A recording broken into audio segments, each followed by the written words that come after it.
ফতুয়া দেয় চা দোকানে বসে। আরে হুজুরের মধ্যে তো 13 ফেস, হেবড়া কয় হুজুররাই তো দেশটার মধ্যে ফেস লাগাইয়া রাখছে। এক এক হুজুর এক এক কথা কয়, আমরা কোন দিকে যাবো? না আপনি চা দোকানে বসে থাকবেন, যাবেন কেন? এখানে আপনার একটু পরে বন দিব, চা দিব, বিড়ি দিব, টেলিভিশন চলতে আছে, নর্তকী না আছে, আপনি অন্যদিকে যাইয়া কিনবেন?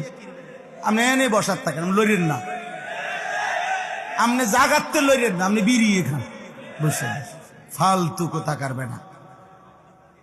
হ্যাঁ বড়া এনে বইয়ে বইয়ে বুদ্ধি দেন। হ্যাঁ আপনি কাকে বুদ্ধি দেন মিয়া? ফাইজলামি করেন?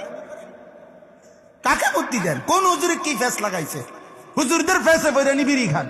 যে হুজুরের একটা ফেস লাগাই রাখছে, আমার 2জন হুজুর আইয়া কইলো খাইতাম, আর 2জন আইয়া মানা করলো। আমগো ফেসে নিয়ে আপনি সুদ খান, আপনি যাই যে 30 বছর কিস্তি নিলেন, সুদ খান। আমরা হুজুরগো ফেসে পইরা, হ্যাঁ কথা বলেন না কেন? একটা সুদখোর বলুক, একটা কিস্তিখোর বলুক, বেটা আমরা ফেস লাগাইছি বেটা, তাইলে আপনি সুদ খান কেন? আপনি কিস্তি নেন কেন?